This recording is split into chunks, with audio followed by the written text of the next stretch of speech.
the Jeep Grand Cherokee has for almost 30 years now been considered nothing short of SUV royalty. From the very beginnings of this truck, it has been considered one of the most desirable, most capable, most luxurious, and it has been on so many people's wish lists, both, well, robbers and consumers, at one point or another in its generation. It is for all these reasons that Stellantis has put so much effort into developing the new 5th generation WL Grand Cherokee. And now, after having spent some time behind the wheel of both, well, the Trailhawk, and a volume leading limited and soon to be driving a Summit series, I can clearly say, absolutely say with absolute certainty that it is the right Grand Cherokee. It is essentially the summation of 30 years of design, engineering, development, and I feel like I'm exaggerating what I'm saying right now, but the Grand Cherokee is definitely, or this Grand Cherokee is definitely the grandest of them all. I mean, I've never really stepped away from a Grand Cherokee that I didn't like. Even a 10-year-old WK that I drove, well, a new designed 10 years prior WK that I drove maybe 18 months ago the last time. Still a very competent SUV, still a very strong selling SUV. All this to say is that the WL Grand Cherokee, I mean, I have a smile on my face, and I mean, I get SUVs, I understand SUVs, and so does Jeep. I mean, essentially Jeep is the SUV brand in North America, and once again, I'm kind of front-loading my conclusion in my video in the introduction, but this is just everything we've come to appreciate and love from the Grand Cherokee, taken not just one step, but numerous steps forward again. I'm very impressed with this vehicle, and strangely enough, the Grand Cherokee L kind of left me wanting. It's a very strange thing. But obviously in the following video, I'm going to take you on a brief walk around of the Grand Cherokee, and then we'll take it for a drive. I did just complete some off-roading footage with this, but I won't be driving the Trailhawk. I'm going to either get back into a Limited, which I'm very much liking, or a Summit. So here we go.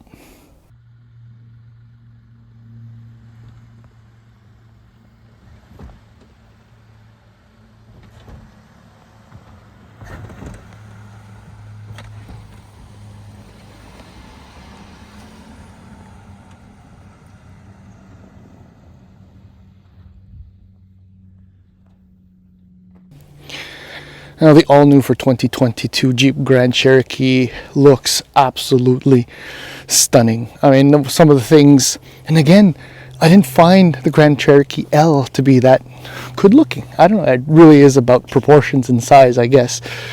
Because, I mean, you'll have to agree with me, this is one hell of an attractive SUV. Just to give you an idea, size-wise, the WL, its wheelbase is 2 inches longer than the WK, the previous generation, introduced way back in 2011. And overall length, this one is 3.7 inches longer. Everything else about the size and dimensions are very, very similar. I mean, there is no bad angle to this truck. The front end is attitude filled, but it's confidence at the same time. It's not over the top. It's so Jeep in every respect. From the grille, the stance. Oh, speaking of the stance, I mean, although the overall width is the same, the wheels are 1.4 inches, or the track is 1.4 inches wider than the previous truck. So it actually looks a little bit beefier than the previous truck. I mean, how many more things can I say about styling? It's a little bit nuts. Pricing information I do have, but not offhand right now. I'll include it in the description below for this video, and obviously it'll be in my review on Motor Illustrated. But as we walk around, I mean, we're looking at an extremely good, I mean, the trapezoidal wheel arches are always and have to be there. Oh, and the designers made a lot of work towards making the greenhouse a little bit bigger. And overall, it's there's 9% more greenhouse than the previous truck. But doesn't sound like that much, but there's an airiness feeling that I don't remember seeing in the WK. It also really shrank, like the C-pillar here, and the D-pillar is just beautiful. How it's inspired by the past. Also inspired the tail lights and just the design overall. I mean, it's crazy how much I visually enjoy this truck. It's just unbelievable. Let's continue the tour. Power hatch. Limited, by the way, is the volume. I think like 1 out of 3 Grand Cherokee is a limited. Now, in reworking the cabin, which is roomier in this vehicle versus the WK, the previous one, they did a lot of work with the trunk. Essentially, my tripod is set up like that because when it's fully extended, it's more or less the length of an average size golf bag, which now fits directly across. So volume itself works out to 37.7 cubic feet, I believe, or about 1,060, 1,070 liters. Extremely accessible, useful. I mean, this is big. This is passport fighting, and it's right up there. Maybe not the roomiest, but it's definitely big enough. Rear seat space. I admit I've been back there a couple times. You can see remnants, and you can see a recent incursion. I mean, the seat itself is adjustable, the seat back, which is always a nice feature. Ingress and egress is really easy. I won't bother too much going in and out, but I mean, you can see the roof line is very, very square and flat, so easy peasy. Now, actually, you know what? I'm going to do it. Because the dashboard, it looks so good, so premium, so much effort has gone into doing this. Oh, and here's a nice touch. This is a limited, so second trim. Fortunately, I don't remember the pricing by heart, but I think it's something like $56,000, give or take. And it's got rear sunshades, something you don't get in a $100,000+ Cadillac Escalade. Just throwing that out there. That's all.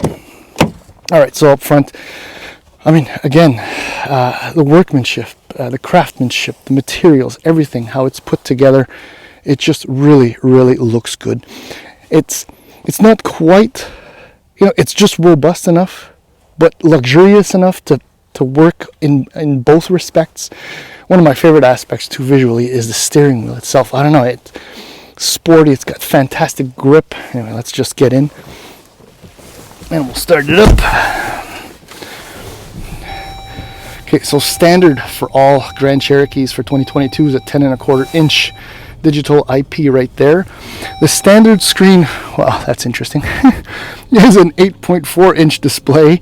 This is the optional 10.1, I believe, inch display, which is just fantastic how it kind of cascades down from the dashboard with the buttons on top. It looks fabulous. This one actually has the 10-inch passenger display, which I haven't turned on, but anyway, it's there. You can kind of see the limits of it, which is one of the a very rare feature in this category. Heated seat, steering wheel. That's all part of the limited Apple CarPlay, Android Auto, all standard in this vehicle, as our LED lights and all of that. Here, your drive mode. So this has Quadra Drive 1 of the limited, so there's Quadra Drive 2, and then it just gets even more insane once you get into the Trailhawk and all that. This is probably the nicest feeling, best looking wheel I've ever experienced in a truck. It's funny how the Grand Cherokee L did nothing for me, whereas this works so well. But look, there's plenty of room. Everything is lovely. Visibility is fairly good until you get over to this point. But this is almost like a signature Grand Cherokee thing. The base of the A-pillar is massive. But otherwise, oh my, what a nice SUV. So now we're going to go for a spin.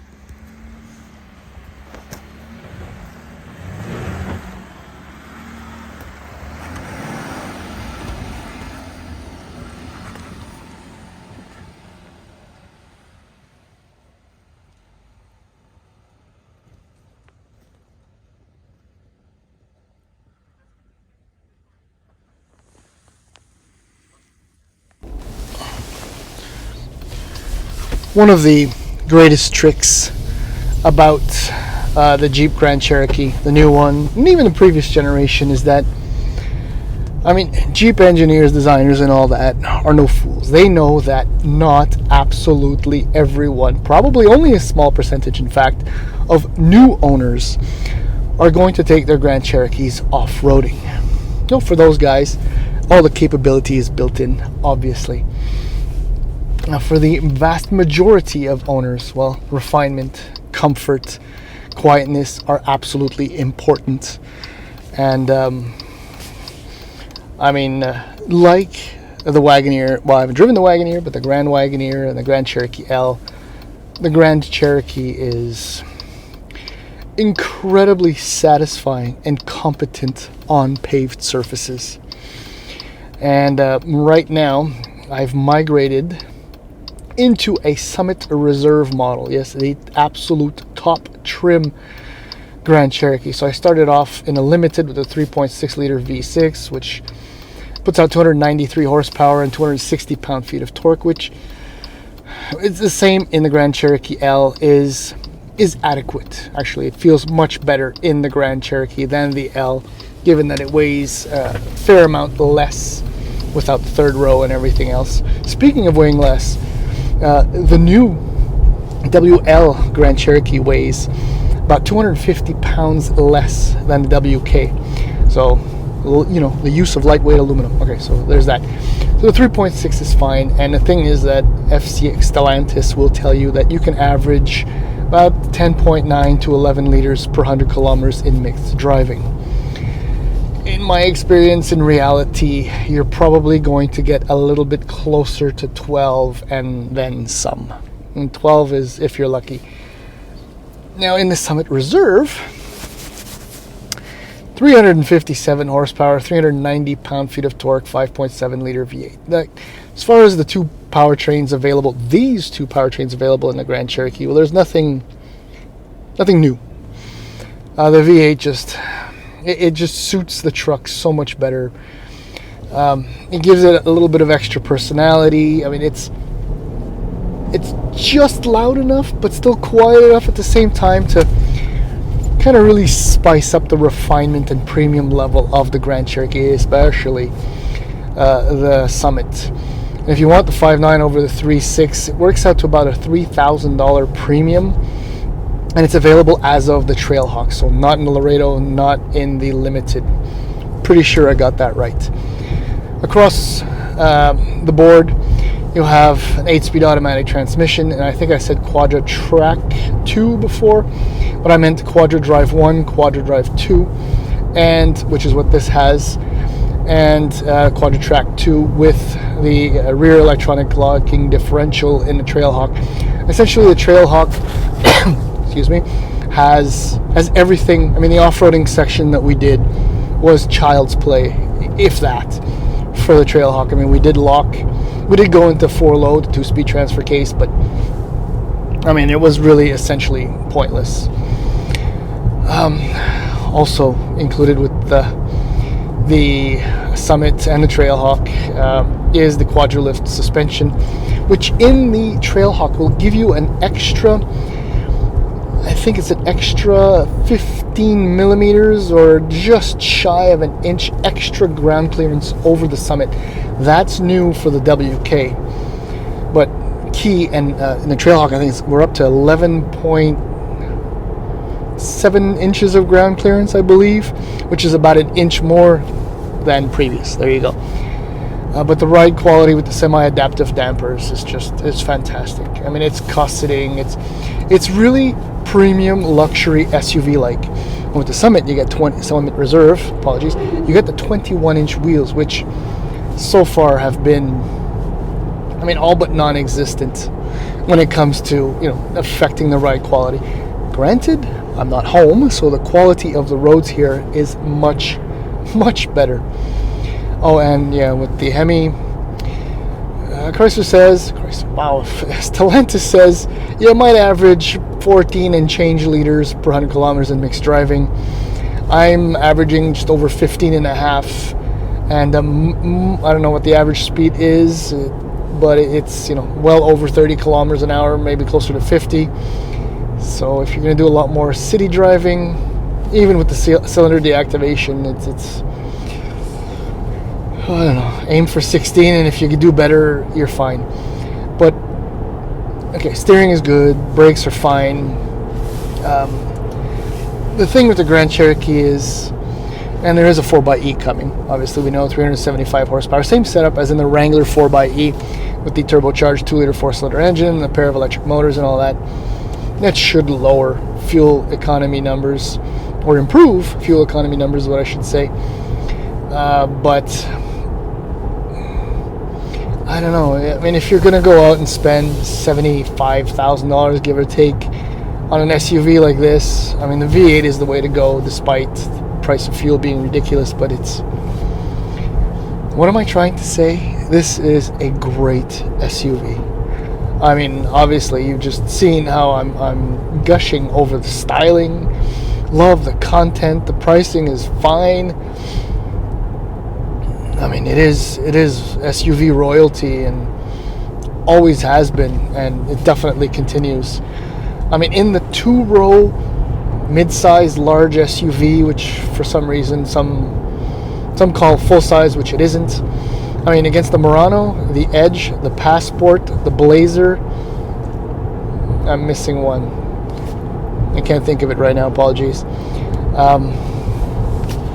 And the Grand Cherokee, I think, owns about a third or maybe a quarter of the segment, and it's well-deserved. Absolutely well-deserved. I mean, I don't see why you would get anything else. Maybe as a second choice to Honda, but even so. Oh, the Venza, that's the other one, which doesn't fit at all. Yeah, that's it. The Jeep has knocked it out of the park, and sales are going to continue to be phenomenal. And the only downside really is fuel economy. The 4xe, if it really lowers fuel consumption to say 9.5 or something like that, that might be an unbeatable SUV for the price, the quality, the performance, the design, the handling. Yeah, I really like this. Really, really like this.